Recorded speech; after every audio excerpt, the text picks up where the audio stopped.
Welcome, everyone, to Beyond Surviving, the safe space for survivors of childhood sexual abuse to receive support, resources, and share their stories. Beyond Surviving is about freedom, healing, connection, and even laughter and fun. And I'm guessing we're going to have a lot of that today with my special guest, so stay tuned for that. And very importantly, Beyond Surviving is about letting go of the past and finally moving on. I'm Rachel Grant. For those of you who don't yet know me, I've been a sexual abuse recovery coach since 2007, and I'm the author of Beyond Surviving, the final stage of recovery from sexual abuse. I work with survivors who are sick and tired of feeling broken and unfixable, and I help them break free from the pain and finally reclaim their lives. You can learn more about me and the Beyond Surviving program at www.rachelgrantcoaching.com. Now, I have to tell you, today my guest, Rebecca O'Donnell, is so dear to my heart. She and I met years ago and connected and have been in touch and following each other's work and journey. And today I have asked her to come and speak with us. I wanted to get a little update on her life and make sure that you all are aware of this amazing woman and her work and her book. So today she's really going to be sharing with us about her experiences in overcoming self-hatred and doubt and the building blocks she used to finally learn how to be happy.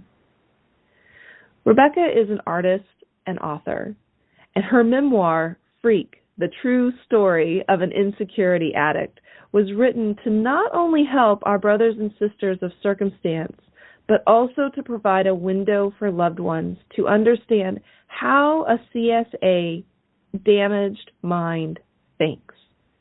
Rebecca is currently writing 2 sequels to Freak, which I am super excited about, as well as a book of daily insecurity exercises to help combat our vicious inner dialogue.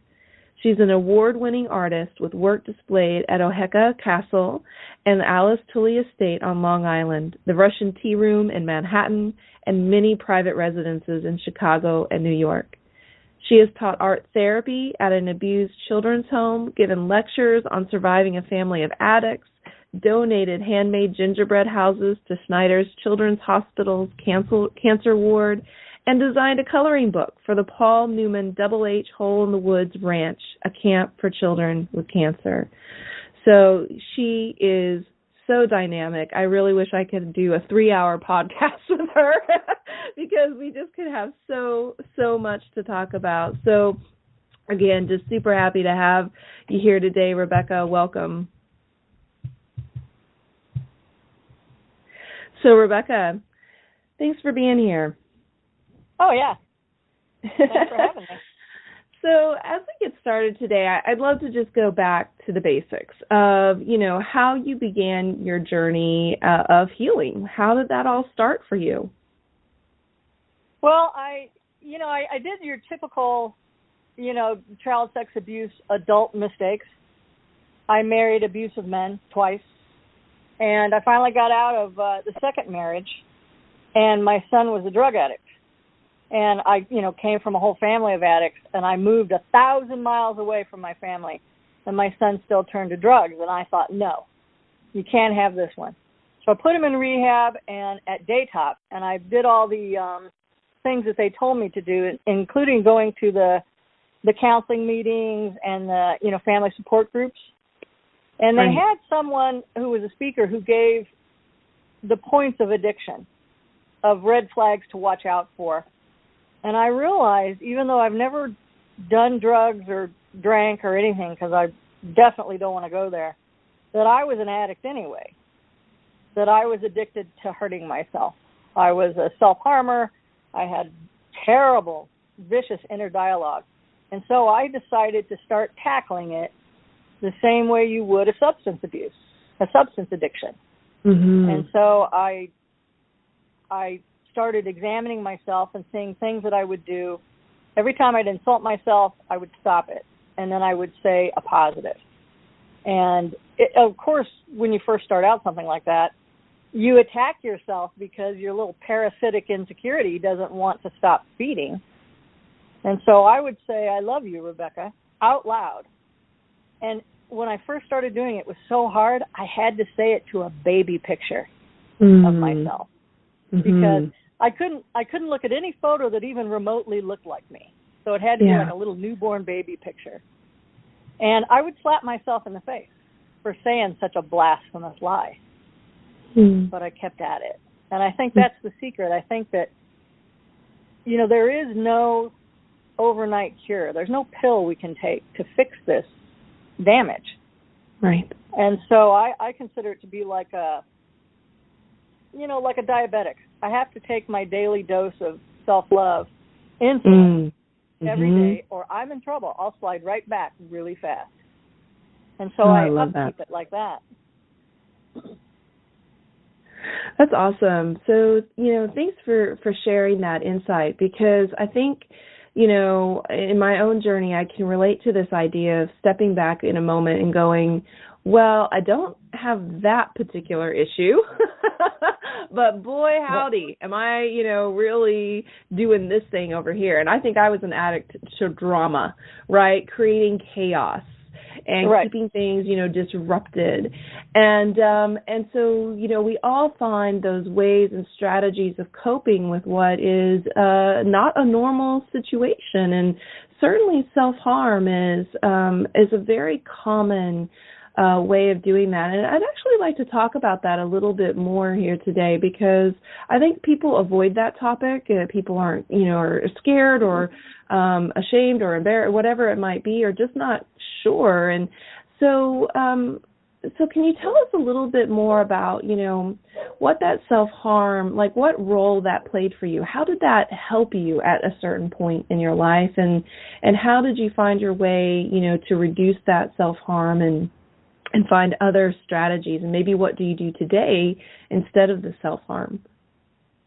Well, it was strange. The way it started was I started clawing myself in my sleep. And, you know, like something really traumatic would happen. And I was a little bitty girl. I think I started when I was about 7 or 8. And I was not a cutter because I have really thin fingernails, so they're like knives. So I could just slice myself and no one would ever find what I was cutting myself with. It was actually my own fingernails. And I saw the claws on my back because I clawed my back and my shoulders. And I became fascinated by it. And then, you know, you become a picker and you become obsessed, and then you're like, you want to do it again. It got to the point where I would get overwhelmed with the emotions. And it was kind of the same as feeling like a balloon that was blown up too tight. And I had to cut that surface tension to get rid of some of that tension. And it's kind of like, you know, the dog whisperer when he goes at a dog. When you cut your skin, it distracts you. Yeah. And then you get a look at that and you're like, oh, that kind of eased it. And then you get really hooked on it. And there's something, it's almost like a relationship, you know, the self-harm, the hurting.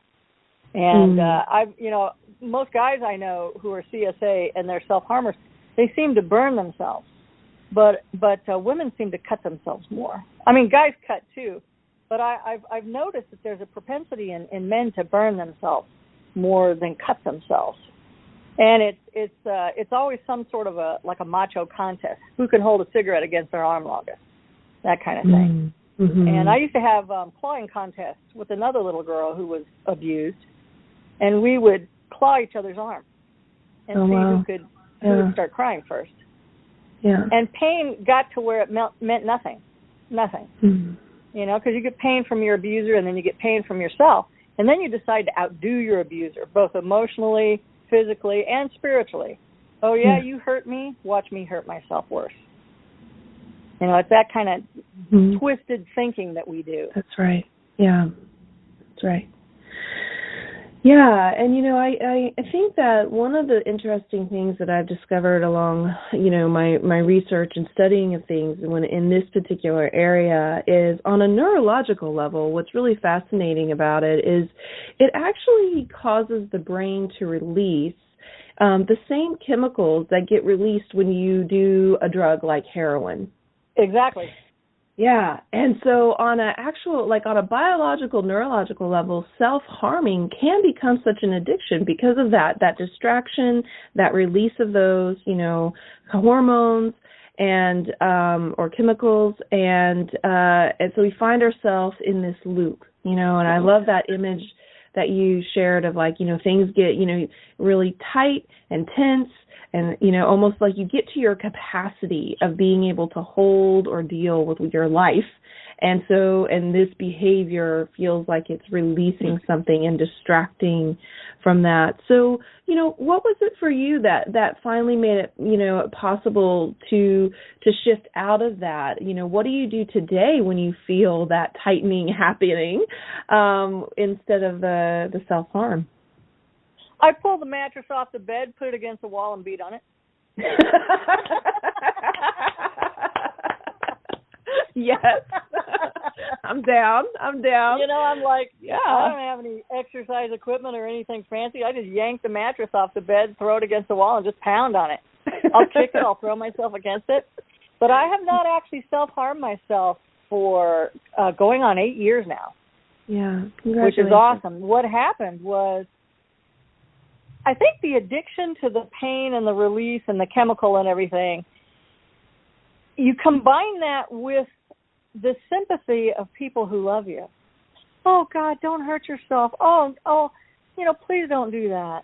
And you get a rush from that, too, because when we don't love ourselves, we have to look outside. We're always looking for somebody to save us. We're always looking for a soulmate to swoop in and save us. Right. And we would probably tell, the hero to get lost as long as we hate ourselves, because we would hold them in contempt, at least subconsciously, for, daring to love somebody like us. What are you, an idiot? That kind of thing. Mm-hmm. So I had decided to become my own soulmate.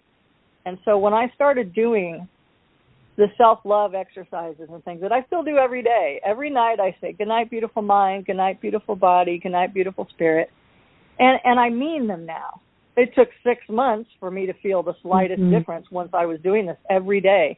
But I decided to do all the things I dreamed my hero would do for me. Like if somebody insulted me, including myself, I would stand up for me. No, don't say that. Don't do that. And I would stand between myself and my own insecurity addiction. And so you got a ping pong of I hate you, I love you going on in your head and heart. Yes. But, persistent repetition seems to be the only thing that has ever worked for me. Mm-hmm. And I never even thought about the self-harm stuff because I didn't even really think it was that bad a problem. I had claw marks on my legs and on my back and on my stomach and stuff, so people couldn't see. So I was like, oh, well, that's improving. But no, it's not. It's just hiding. But as I began to find value in myself, that addiction became less and less. Yes. And I don't even really have the longing to physically harm myself anymore. Right. I'll have bouts, but they go away much faster than they used to. Usually you'll get one of those cravings. It's going to last like a week. Mm-hmm, and you're exactly. just sweating bullets because you just want to claw or rip or burn or whatever you do to yourself. Mm-hmm. And then that's a lot of times how we drift into really bad relationships. Oh, here's somebody who'll do it for me, and I can get rid of the guilt. Yes, that's right. They can do it for me. And, wow. And then you get addicted to that.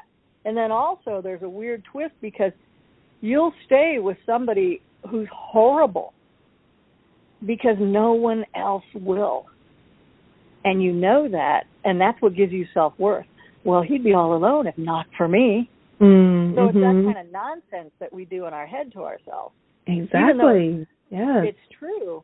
But this is the damage that we do to ourselves every day, Right. And the little self-love exercises and stuff has prevented me from doing that. And it's also fascinating. Other people's opinions, when I still hated myself, meant everything. I could have the biggest jerk in the world say some mild, mean thing to me, and I would be distraught for months and not be able to let go of the thought.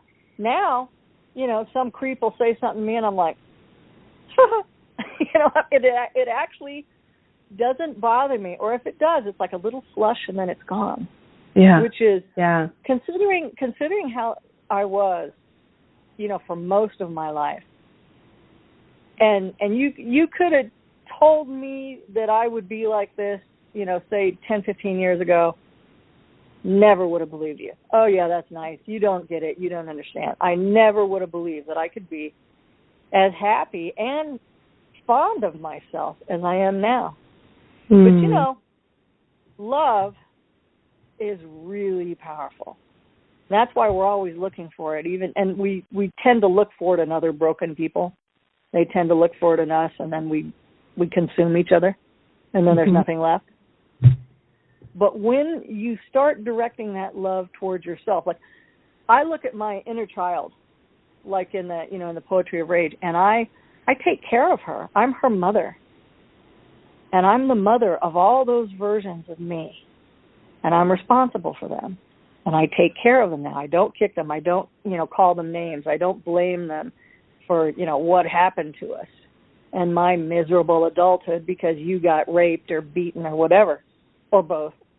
And I really take care of her now, and I have little happy kids running around inside of me now. My inner child, of all different stages of growth, are happy, and the ones that aren't, we all kind of take care of them. The difference is amazing. So there's so much in what you just shared there, and thank you for that. One thing I know about you, Rebecca, is that it always comes straight from the heart. And, we're getting a beautiful download today of just your wisdom and your experience, and I'm so grateful for that. And it's so needed. There are so many survivors of abuse out there who are hurting in an immeasurable way and feeling hopeless, feeling like, there's no way out of this and that it's going to be unending, and that feeling that you were talking about of like being almost, impossible to imagine life being any different. But what I love about what you've just given us is almost like a crack through the door of, a door that we could step into that can actually lead to the life that we really want to have. And I want to really highlight something that you said there, which is this idea of persistence and consistency. One of the things that I tell my clients all the time when we're working through the strategies that I'm giving them for healing their brain, healing their lives, is this is exactly like any other exercise. If you do 5 sit-ups to get 6-pack abs, and then you run over to the mirror and get frustrated because they aren't there yet and give up. It's exactly the same thing. Yeah, it's exactly the same thing. Yes, right. And so I'd love to hear a little more. You've given us a little glimpse of some of those self-love exercises, kind of how you end your day and things you say. Maybe, do you mind sharing maybe 1 or 2 other little self-love exercises that you've cultivated over the years that really helped you on a day-to-day basis stay, in shape, if you will? Oh, yeah, like the hardest one to kick, strangely enough, was humor. I was very witty with self-derogatory humor. And when you start to study yourself and you're like, okay, I can get a laugh, like I would talk about how fat I was. I would say, oh, I wish I had zippers all over my backside so I could just stuff the pie in there and, just bypass digestion. Ha ha ha, and everybody would laugh. And it would be funny. But that's actually a really mean thing to say. Yeah, right. Even though it's funny. And I was doing it to get a laugh, but subconsciously I was thinking, will someone please step up and say that's not funny? Right. And actually stand up for me. So what I first started to do was I stopped the self-derogatory humor. Now, when I first started doing this, anybody who thinks that they're not as bad as I was bad.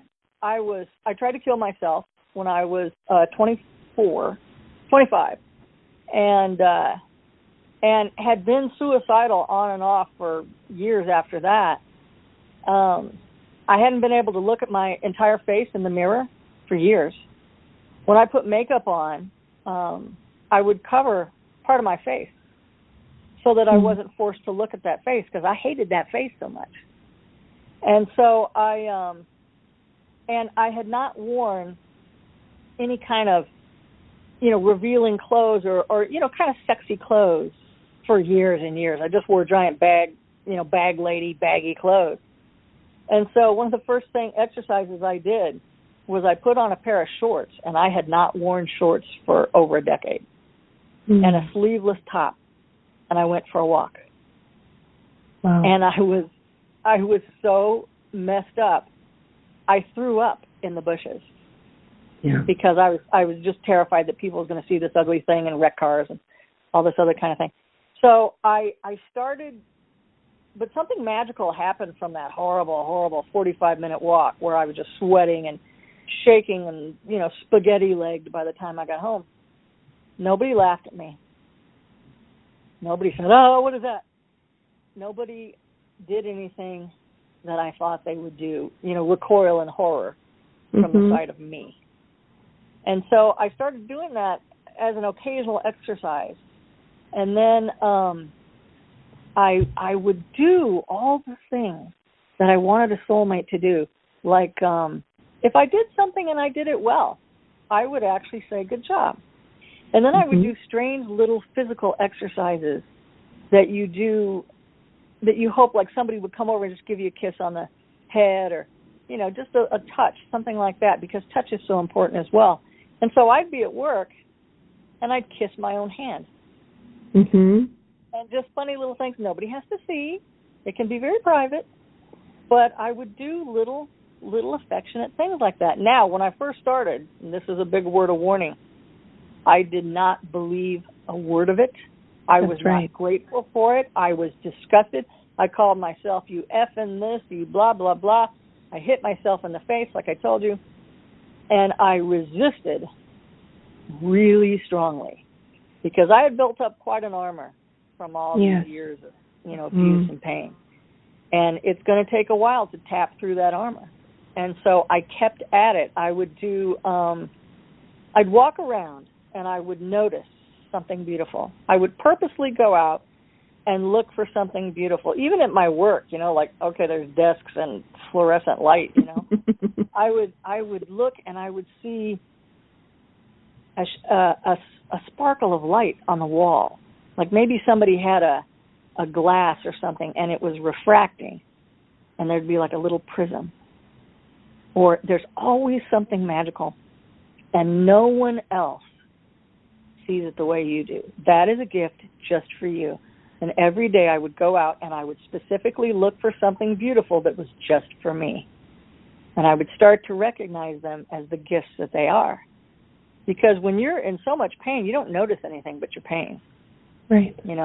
You're That's right. You're stuck in your case, your shell, and you don't notice anything. If you force yourself to look out and notice things. And also, I wanted to feel worthy. And so I thought, you want to feel worthy?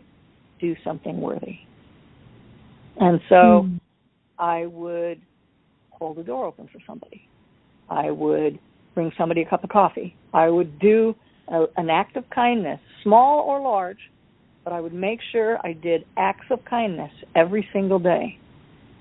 And it's wonderful to see an unexpected smile on someone. Like, I compliment somebody walking down the sidewalk who was a complete stranger. Remember one time this woman, when I first started this woman had this beautiful lavender dress on. And she was walking down the street and the sun was shining on her, and she just looked beautiful. And I said, "You look beautiful. That's a lovely dress." And she actually stopped in her tracks and she said, "Thank you." And I was ready to, be attacked because I was so paranoid. It was just her thanking me for being kind. Right. So if you want to be worthy, do things worthy. What I love about all the little strategies that you've been sharing that have made such a difference for you is that there's a really beautiful theme that's a part of all of them, which is turning the focus away from the internal and towards the external. How am I in the world? How do I want to show up? And some of it's that internal dialogue stuff. But what, a lot of times, us survivors, we can get very insular. And it's all about us and what's going on for us. And I love this, let me do an act of service. Let me do an act of kindness. Let me go out into the world and connect with something outside of myself that's beautiful. And, I love that because it's almost like it brings our head up, rather than being so down and into everything and reviewing and ruminating. And, yes, there is, time for reflection. Yes, there is time for kind of going internal and looking at what's there. But if we get stuck there, man, we miss out on so much, so much. Right. Yeah, you can multitask. You can be miserable and do something nice, too. There you go. A pretty flower. Yeah. Man. You can juggle. You can do them both.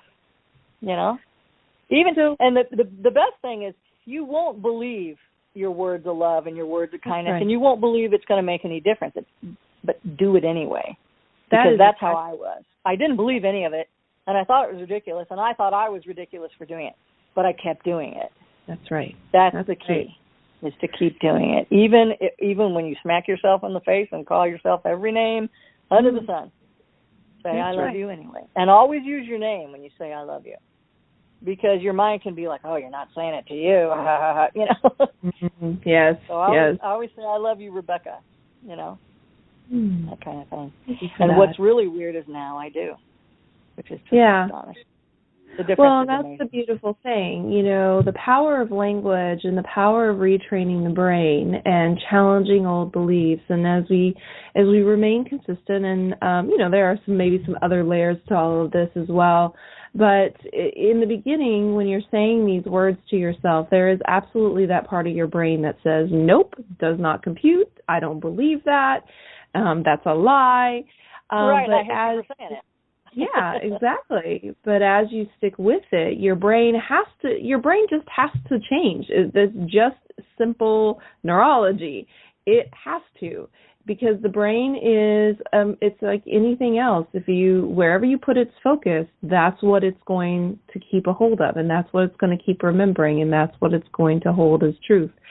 So before I want to take a moment here to just switch gears a little bit, because you've been on this journey of writing, this book, Freak, the true story of an insecurity addict. And, you've got some other books in the pipeline and some new ideas. And I'd just love to hear, what that has been like for you to really take your experiences and to turn them into, giving back to others, and what surprised you about that? What's been awesome? What's been hard about that? Well, what's really strange when you write about yourself, especially, like a memoir, and you have to put things in chronological order, you start realizing, oh, I didn't know that led to that. Oh, that led to that. And, oh, yeah, the reason I tried to kill myself was because of that. I didn't, because, I just remembered it as like a general misery, but it was a series of specific events. And so you can kind of analyze yourself. Now, it's really strange because I would write passages and stuff, and then I'd go throw up. I'd run fevers. I'd have terrible nightmares. I'm having weird nightmares right now, while I'm writing on this sequel. Now, when I was writing on Freak, the first one, I have traumatic amnesia from after my teenage brother was killed. I was between 8 and 9. I remember very little of that entire year. Well, I went to a therapist, and we started doing, bringing back memories and all these exercises and stuff. And she told me trauma is going to unlock trauma, so just beware. And it did. And I remembered a specific horrible gang rape, by my brother, my alive brother and his buddies, when I was 8, and how they tore me up and put cigarettes out on my head and awful stuff like that. And then I ran a fever for like 2 days, just from the memory of that. But I was really happy to have the memory back, because it's going to mess you up whether it's locked in your mind or not. But if you finally remember it and you have the ability to remember it, then you can deal with it. And I've actually started having nightmares again, writing this sequel to Freak, because, Freak ended in 2004. And everybody's like, well, what happened next? What happened next? What do you mean? What do you mean there's a cannibal in your family? And I'm like, yeah, I just found out. Isn't that great? The genetic pool from which I spring. But it's been, it's like, oh, gee, thanks for the genes. I always feel just like Cary Grant at the end of Arsenic and Old Lace, where he's so happy to find out he's illegitimate. The son of a sea cook. He's so thrilled. I'm like, I wish I was the son of a sea cook. But I look like my father in drag, so I know I'm not. But it's been incredibly exhausting and scary, and moments of just unbelievable rage, and then a weird sorrow where you feel like you're a little kid again, and so it's been a fascinating, kind of horrifying journey. And this last year, in 2015, I took care of my father. I was in New York, and he called me from his little house in southern Illinois, and he was crying, and he asked me to come take care of him, and I did.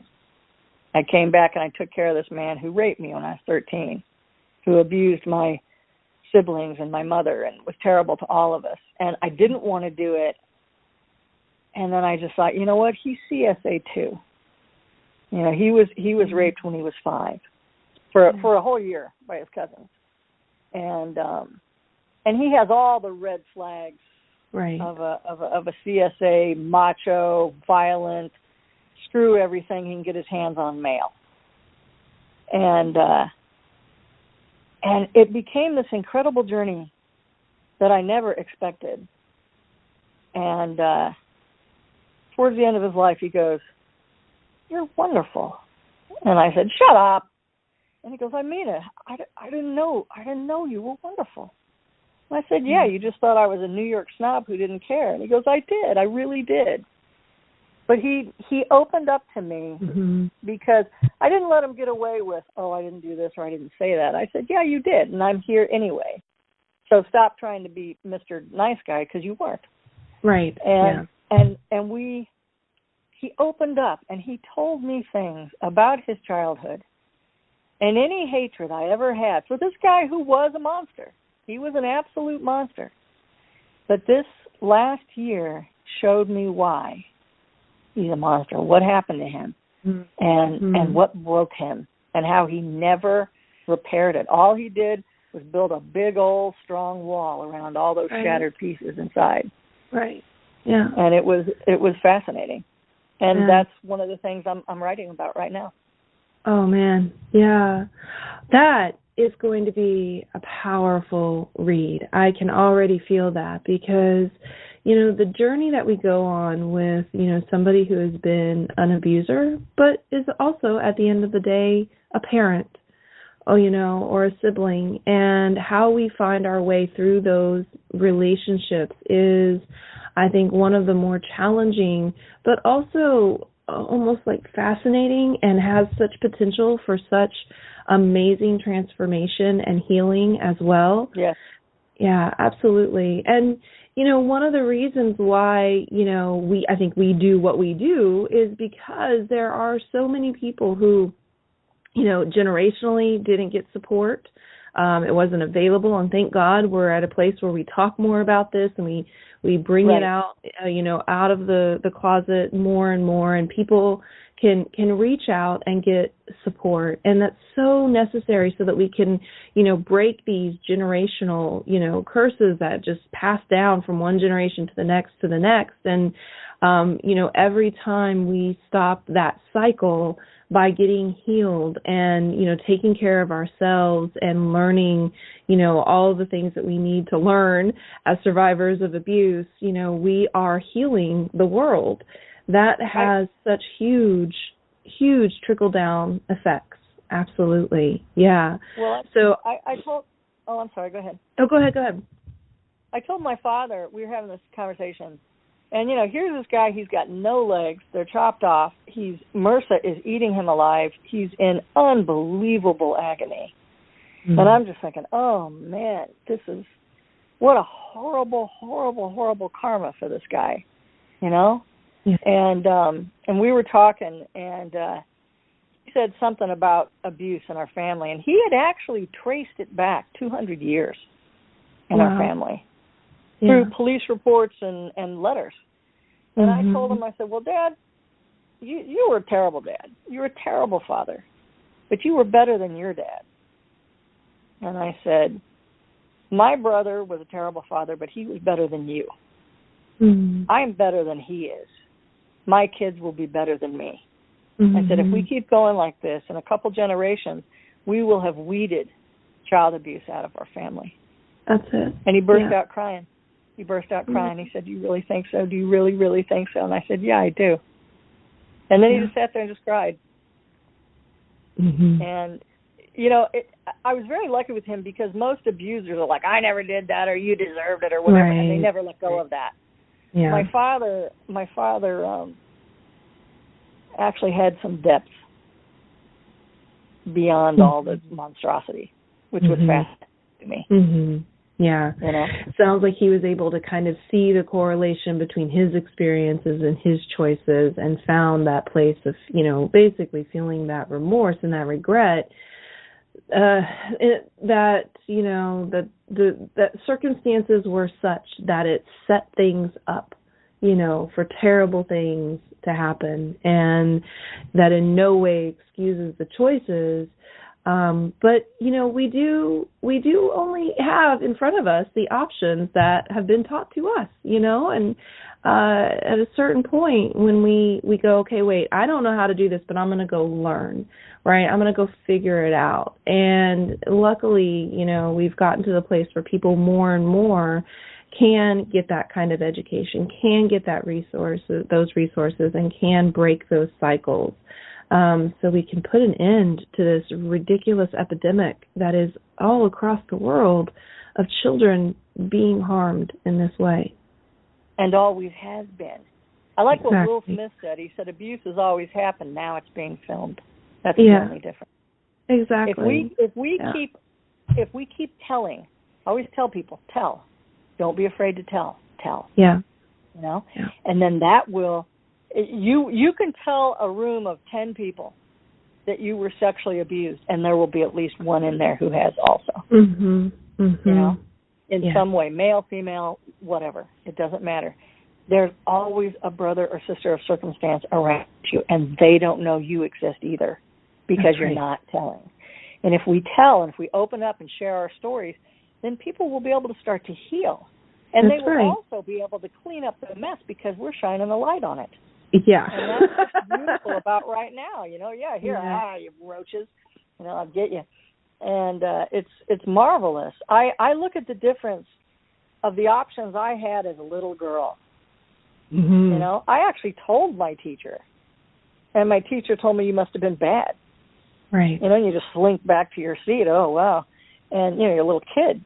And now there's laws and all this other stuff. And teachers are being held more accountable, and all sorts of people are opening up, and they're talking about it. They're not ignoring it, and they have to keep doing that.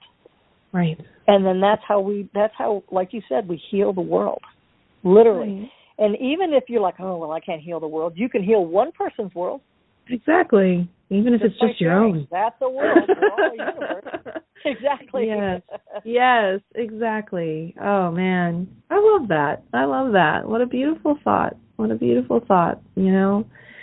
So, Rebecca, I just want to thank you so much for, being here today, sharing your stories, sharing your gifts. I am so excited about this upcoming novel of yours. But for those of you who are listening in the meantime, while that's in the works, be sure to go to RebeccaDonnell.com.